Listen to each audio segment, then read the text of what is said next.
Android development start करने के लिए आपको सिर्फ दो चीज़ों की ज़रूरत सबसे पहले पड़ती है। एक लैंग्वेज जिसकी बात हम कर चुके हैं, जो कि आपको आई बटन में भी मिल जाएगा, वीडियो के एंड में भी मिल जाएगा और डिस्क्रिप्शन में भी मिल जाएगा। और एक होता है एंड्रॉयड स्टूडियो। इतने बड़े सॉफ्टवेयर एंड्रॉयड स्टूडियो में से हमें स्टार्टिंग में कितनी चीज़ें पता होनी चाहिए, यही देखेंगे इस वीडियो में। चलो तो फटाफट चालू करिए।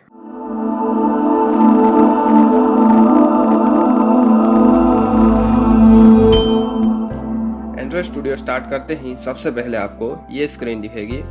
यहाँ पर मैंने बहुत सारे प्रोजेक्ट्स पे काम कर रखा है, इसलिए मैं यहाँ पर मुझे प्रोजेक्ट दिखा रहे हैं और इसी एक्सपीरियंस के बेस पर मैं आपको ये सारी चीज़ें बता रहा हूँ।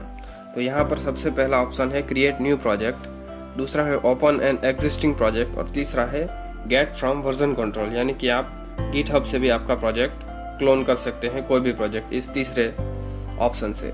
और नीचे के जो तीन ऑप्शंस है उसको मैंने आज तक यूज़ नहीं किया है। तो यहाँ पर फटाफट से हम नया प्रोजेक्ट क्रिएट करते हैं। सबसे पहले हम एम्प्टी एक्टिविटी को ही लेंगे। यहाँ पर बहुत सारे टेम्पलेट्स आपको मिल सकते हैं, लेकिन उसका कोड थोड़ा बहुत कॉम्प्लिकेटेड होता है, तो आपको एम्प्टी से ही शुरुआत करनी चाहिए क्योंकि आप सीखने के लिए बैठे हो। Okay, next. यहाँ पर हमें नाम देना पड़ता है कुछ भी, एंड्रॉयड स्टूडियो ट्यूटोरियल। ये हमारा पैकेज नेम, ये लोकेशन, यहाँ पर लैंग्वेज जावा या फिर कोटलिन, आप जिसमें भी करना चाहते हैं उसको आप चूज कर सकते हैं।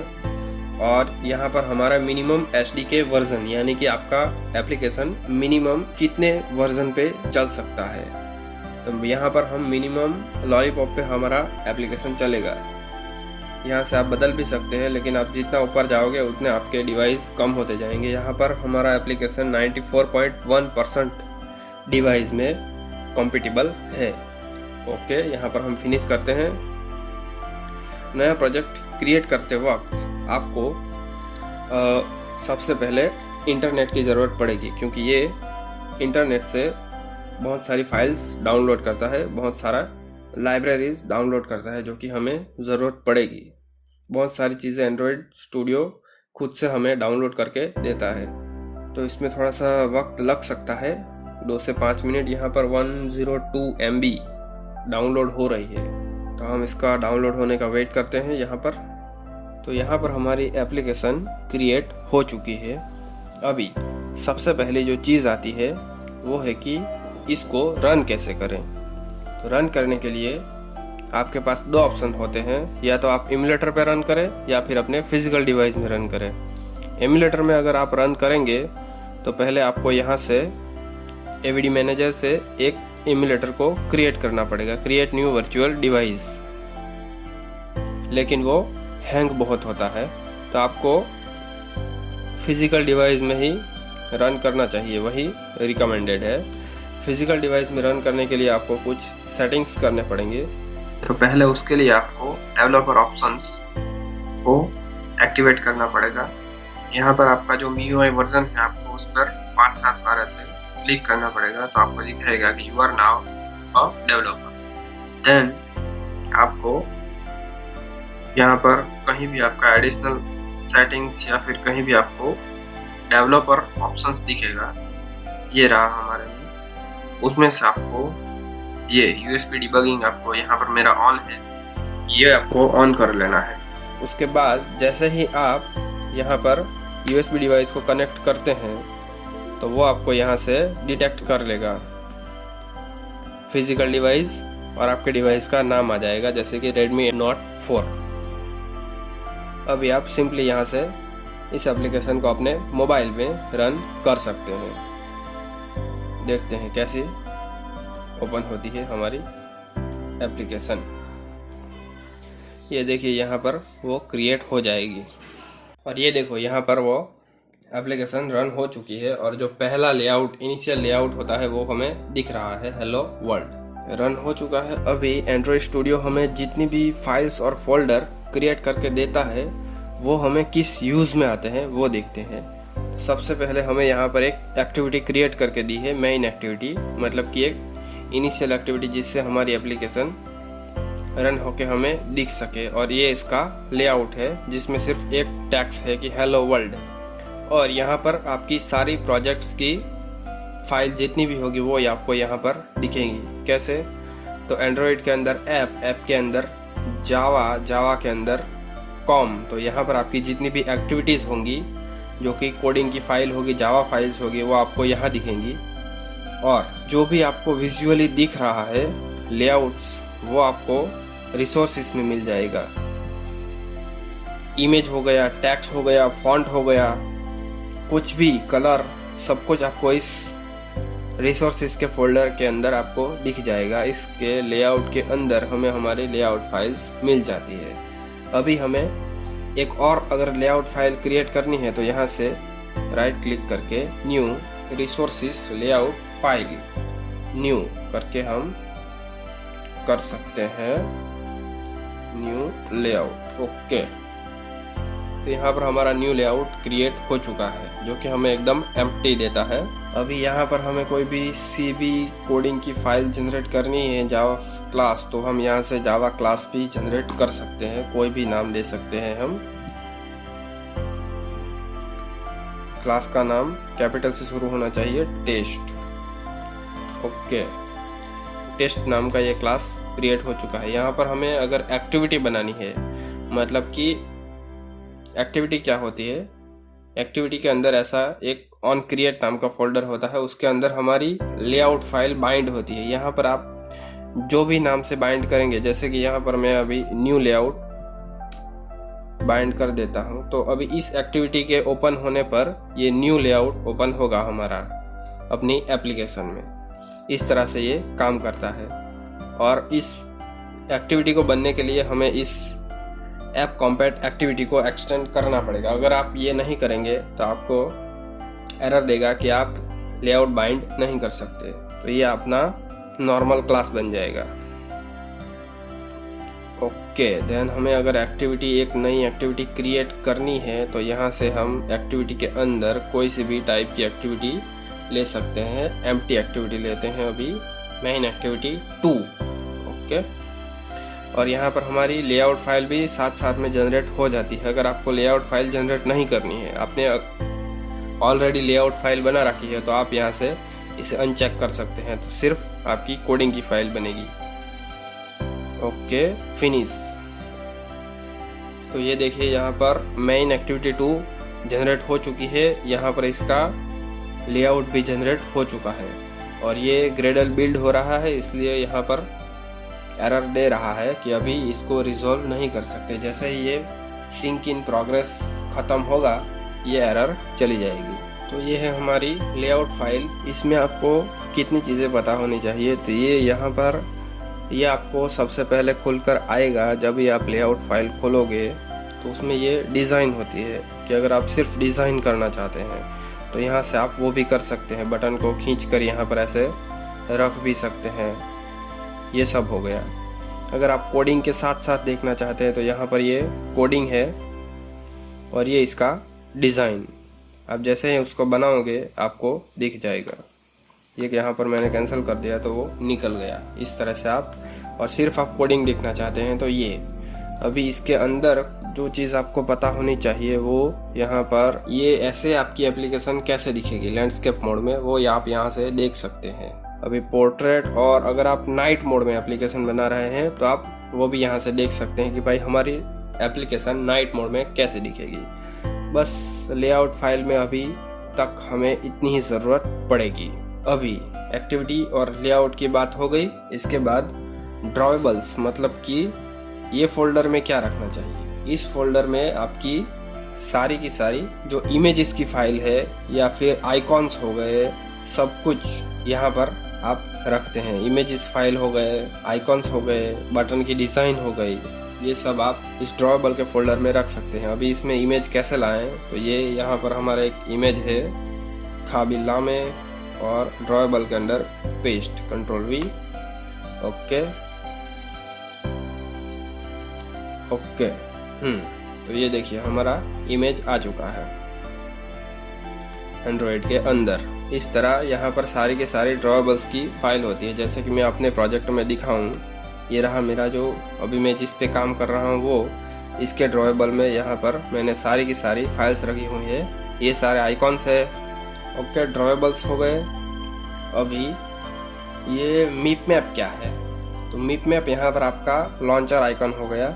ये जो हमारे लॉन्चर आइकॉन्स है वो यहाँ पर इस मीप मैप के फोल्डर में रहते हैं। ये देखिए, ये हमारा लॉन्चर आइकॉन, ये उससे कम पिक्सल वाले फ़ोन में अगर ये आइकॉन अपने आप से पीक हो जाएगा, ये उससे कम वाले में पीक होगा, ये इससे कम वाले में, ये HD में HDPI जो कि सबसे कम का पिक्सल होता है उसमें पीक होगा। और अगर आप राउंड आइकन बनाना चाहते हैं तो आप यहाँ पर राउंड आइकन के फोल्डर में अलग से फोल्डर बनाकर भी आप उसमें सारे के सारे राउंड आइकन आप रख सकते हैं। अभी इसको हमें यहाँ वहाँ पर सेट कैसे करना है वो हम थोड़ी देर बाद देखते हैं।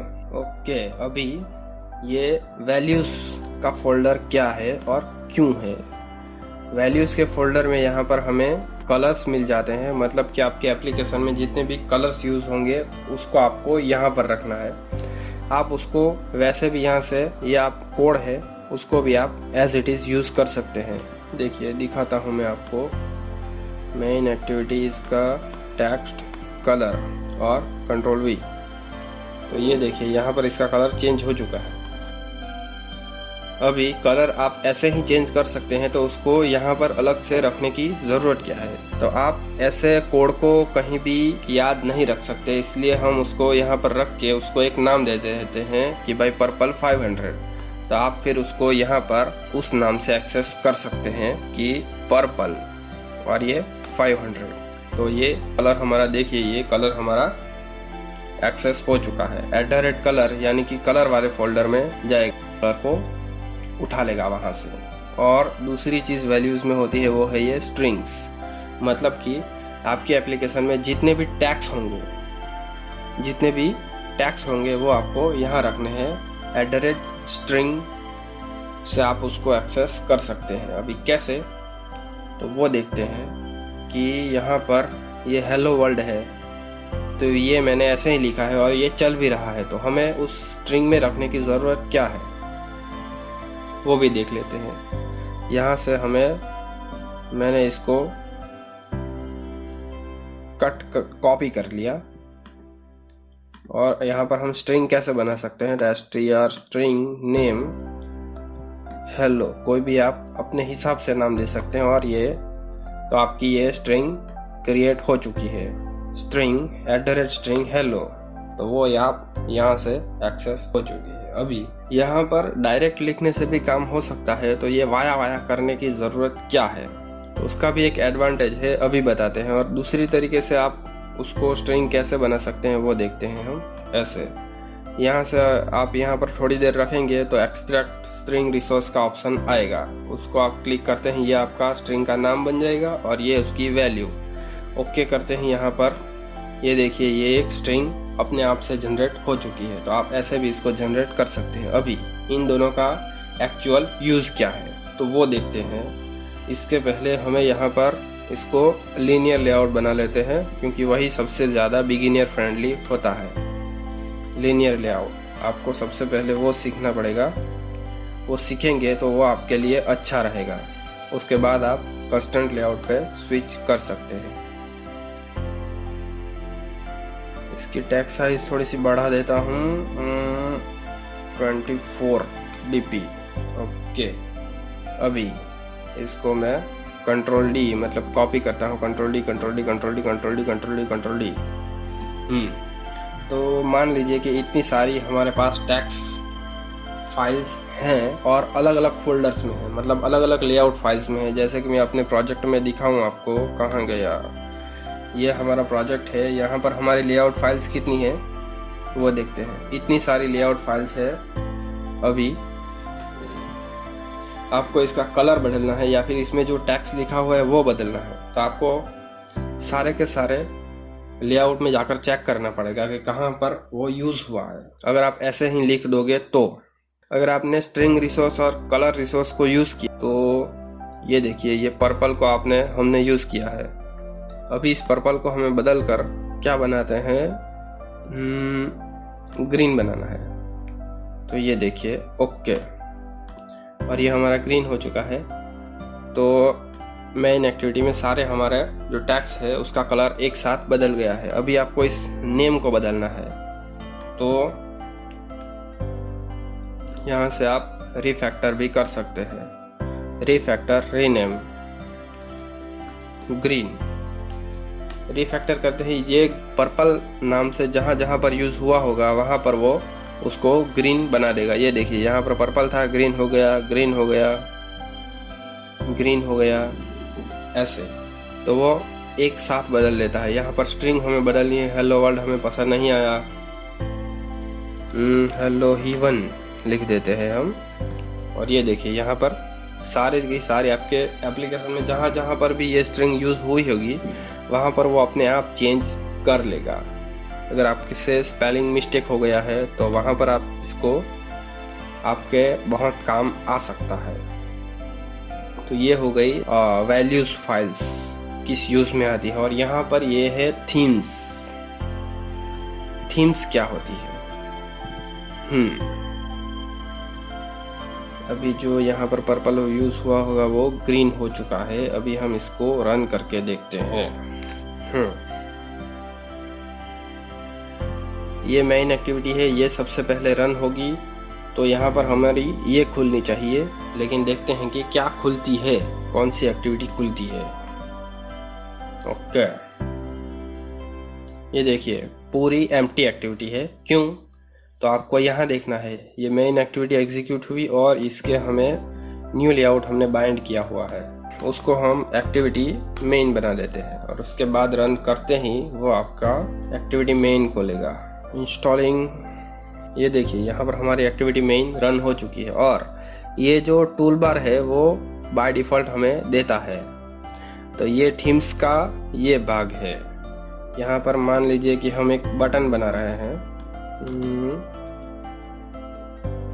बटन wrap कंटेंट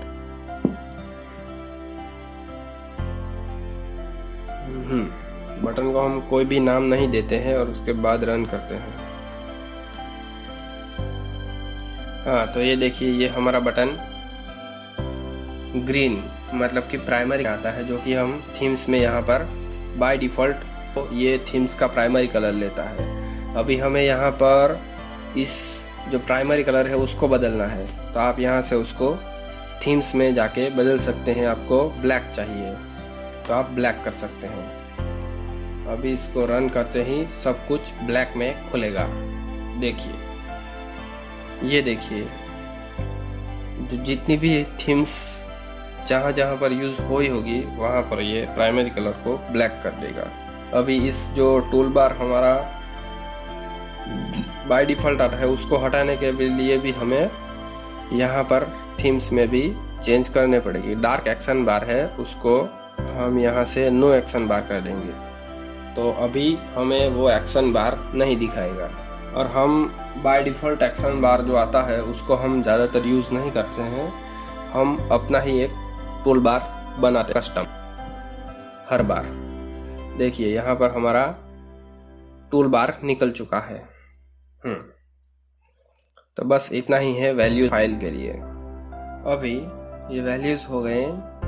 अभी इसके अंदर एंड्रॉयड की सबसे वैल्यूएबल जो फाइल होती है मैनिफेस्ट, उसके बारे में जानते हैं कि मैनिफेस्ट क्या है। ये रही एंड्रॉयड मैनिफेस्ट। इसको आप एंड्रॉयड एप्लीकेशन का हार्ट भी मान सकते हैं, क्योंकि अगर आपने कोई भी एक्टिविटी बनाई और उसको आपने यहाँ पर लिस्ट नहीं किया तो वो आपकी एक्टिविटी नहीं खुलेगी। जैसे कि ये मेन एक्टिविटी 2 है, मेन एक्टिविटी 1 है, दोनों एक्टिविटी हमारी यहाँ पर लिस्ट है। और ये क्या है? Intent filter. तो ये जिस भी एक्टिविटी के अंदर इंटेंट फ़िल्टर होगा सबसे पहले यही एक्टिविटी आपके एप्लीकेशन में खुलेगी। जैसे कि मैं इसको यहाँ से हटाकर मेन एक्टिविटी 2 में डाल देता हूँ और इसको रन करते ही सबसे पहले हमारी जो एक्टिविटी है वो ये एक्टिविटी हमारी सबसे पहले खुल रही थी। अभी कौन सी एक्टिविटी खुलेंगी वो देखते हैं। कभी कभी रन नहीं होता तो हमें दोबारा भी रन करना पड़ सकता है, जैसे कि हमारे केस में हुआ। ये हमारी मेन एक्टिविटी 2 खुल चुकी है, जिसके अंदर हमने अभी तक कुछ भी नहीं लिखा हुआ है। अभी इसको हम जैसा था वैसा कर देते हैं।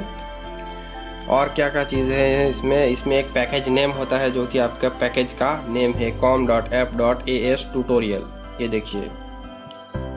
और यहाँ पर ये आइकॉन जो लॉन्चर आइकॉन है वो कैसे सेट होता है, तो वो यहाँ से सेट होता है। ये देखिए कंट्रोल क्लिक, और ये देखिए ये 5 में से कोई भी आपका लॉन्चर आइकॉन वो उठा लेगा अपने फ़ोन के स्क्रीन के रेशियो के हिसाब से। अभी आपको इसको बदलना है तो आप कैसे बदल सकते हैं। आपको याद होगा हमने एक इमेज यहाँ पर सबसे पहले डाली थी, हम उसको ही यूज़ करने की कोशिश करते हैं। तो @meepmap यानी कि वो meepmap के फोल्डर में देखेंगे। अभी इसको हम बदल के खाबिला में, मतलब @drawable, मतलब ये ड्रॉवेबल फोल्डर में देखेगा खाबिला में, तो उसको सेट करने की कोशिश करेगा। उसको हम रन करवाते हैं एक बार, और वो सेट होता है कि नहीं वो देखते हैं। अभी तक सेट नहीं हुआ है। और ये जो है लेबल वो आपके एप्लीकेशन का नेम के तौर पर आपको दिखाता है। रन हो चुका है इसको। ये देखिए हमारा जो स्क्वायर आइकन में जो हमने जो इमेज रखी थी वो यहाँ पर सेट हो चुकी है। इस तरह से आप लॉन्चर आइकन को सेट कर सकते हैं इस मैनिफेस्ट के अंदर से। और एक चीज़ यहाँ पर हम देखते हैं हमारी एप्लीकेशन में हमने क्या क्या दे रखा है मैनिफेस्ट के अंदर। ये अभी मैं जिस पर काम कर रहा हूँ ये देखिए यहाँ पर मेरी सारी की सारी एक्टिविटीज़ लिस्ट है। और ये यहाँ पर मैंने कुछ परमिशंस दे रखी है। यूज़र परमिशन, कैमरा, अगर मेरी एप्लीकेशन कैमरा यूज़ करती है तो मुझे यहाँ पर कैमरा की परमिशन देनी पड़ेगी, तभी वो कैमरा यूज़ कर पाएगी। एक्सटर्नल स्टोरेज हो गया। अभी मेरी एप्लीकेशन अगर इंटरनेट को यूज़ करती है तो मुझे यहाँ पर यूज़र परमिशन इंटरनेट की देनी पड़ेगी, तभी वो इंटरनेट को यूज़ कर पाएगी। अभी हम देखते हैं कि अगर यहाँ पर ये लिस्ट नहीं होती तो क्या होता। अभी देखते हैं कैसे देखेंगे। ये यहाँ पर हमारा एक बटन है text activity 2, go to activity 2। Okay, अभी कैंसल कैंसल कैंसल। अरे यार, यहाँ पर हमने मेन एक्टिविटी पर जाने का कोड लिख दिया है, लेकिन हमने मेन एक्टिविटी को मैनिफेस्ट में लिस्ट नहीं किया हुआ है, मेन एक्टिविटी 2 को। फिर भी आप यहाँ पर कोड लिखते हैं तो फिर क्या होता है वो देखते हैं हम। लॉन्च एक्टिविटी हो चुका है हमारा ये बटन, उसको क्लिक करते ही देखिए हमारी एप्लीकेशन क्रैश हो गई। और ये क्रैश क्यों हुई वो देखने के लिए आपको लॉकेट में देखना पड़ेगा कि एरर को हमें पढ़ना कैसे है। ये देखिए ये वर्बोज में भी एरर दिखती है आपको, यहाँ पर कुछ एक्स्ट्रा चीज़ें भी दिखाई जाती है, तो आपको एरर में देखना चाहिए। यहाँ पर फैटल एक्सेप्शन, यहाँ से आपका एक्सेप्शन मतलब कि एरर आई हुई है, यहाँ से आपको पढ़ना है नीचे तक। ये ज़्यादातर आपके काम में नहीं आएगा। ये जो है ये बताता है कि आपकी एरर कहाँ पर आई है, किस लाइन पर आई है। 25वीं लाइन पर स्टार्ट एक्टिविटी करते ही यहाँ पर हमारी एप्लीकेशन क्रैश हुई है। अभी इस एरर को कैसे पढ़ते हैं वो भी आपके लिए जानना ज़रूरी है कि unable to find explicit activity class, main activity 2 यहाँ पर हमारी फाइंड नहीं हुई है। You have to declare this activity in your manifest file. यहाँ पर ये एरर हमें दिखा रही है कि मैनिफेस्ट में आपको ये एक्टिविटी को डिक्लेयर नहीं किया है, तो आपको डिक्लेयर करना पड़ेगा। अगर यहाँ पर कोई अलग सी एरर आई है तो उसको आप टैकल कैसे कर सकते हैं, तो यहाँ से आपने इसको कॉपी किया, गूगल क्रोम पेस्ट, उसको सर्च करते ही आपको ये यहाँ पर कुछ सारे रिजल्ट्स दिख जाएंगे। स्टैक ओवरफ्लो में आप देख सकते हैं कि एरर कहाँ पर आई है। इसमें नहीं मिलेगा तो आप दूसरे में देखिए, दूसरे में नहीं मिले तो तीसरे में देखिए। ऐसे आपको जो भी है वो जवाब मिल जाएगा। इस तरह से हम एरर को सर्च कर सकते हैं। अभी इसको एरर को हटाने के लिए हमें यहाँ पर इसको अनकमेंट करना पड़ेगा। और ये एरर क्यों दिखा रहा है कि कोलैप्स एम्प्टी टैग, मतलब कि अगर आपने टैग के अंदर कुछ भी नहीं लिखा है ऐसे, तो आपको उसको ओपन ही नहीं करना है, यहाँ पर से ही क्लोज कर देना है। कि ये हो गई मैनिफेस्ट की बात। और यहाँ पर हमारी एक ही चीज़ देखनी बाकी है, वो क्या है कि ये ग्रेडल स्क्रिप्ट क्या है और इसके अंदर क्या होता है। ये देखिए यहाँ पर ये build.gradle2 नाम की फाइल्स है जिससे आप सबसे पहले काम करोगे अगर आपको डिपेंडेंसीज ऐड करनी है तो।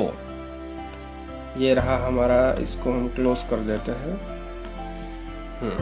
ये हमारी मेन ग्रेडल फाइल्स है प्रोजेक्ट लेवल की, और ये मॉड्यूल लेवल की ग्रेडल फाइल्स होती है। यहाँ पर इसके अंदर डिपेंडेंसीज के अंदर आप यहाँ पर अपनी डिपेंडेंसीज ऐड करते हैं। तो डिपेंडेंसीज क्या है अभी पहले वो समझते हैं। यहाँ पर हमारी लेआउट फाइल्स कहाँ गई, एक्टिविटी मेन यहाँ पर है। और अभी डिपेंडेंसीज का यूज़ क्या है, अभी मुझे इस इमेज को राउंड बनाना है कि आप प्रोफाइल में यूज़ कर रहे हैं तो आपको राउंड इमेज आपको बनाना है, तो वो आप कैसे बना सकते हैं। तो राउंड इमेज बनाने के लिए जो कोड है वो यहाँ पर किसी ने ऑनलाइन लिख रखा है और आपको वो यूज़ करना है। तो आपको उसकी डिपेंडेंसी मतलब वो सारे के सारे जो फोल्डर्स हैं वो आपको अपने प्रोजेक्ट में लाने के लिए आपको डिपेंडेंसी ऐड करना पड़ेगा। कैसे अभी देखते हैं कि सर्क्यूलर इमेज व्यू लाइब्रेरी और डिपेंडेंसी आप कुछ भी सर्च कर सकते हैं। और यहाँ पर जो सबसे पहला रिजल्ट है वही हम लेते हैं।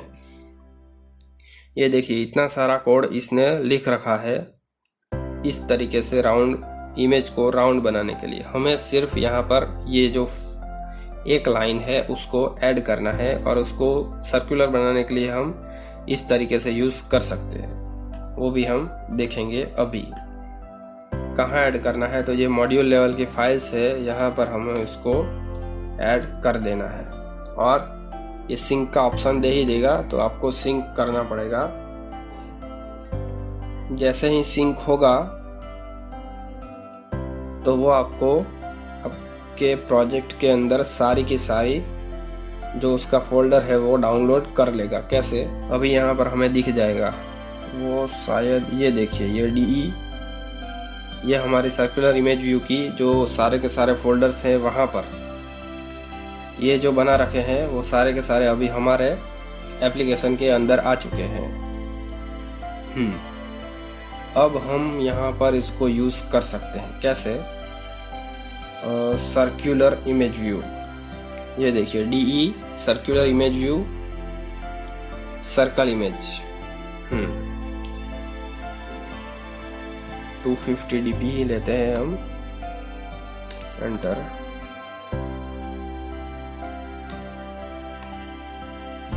सोर्स काबिला में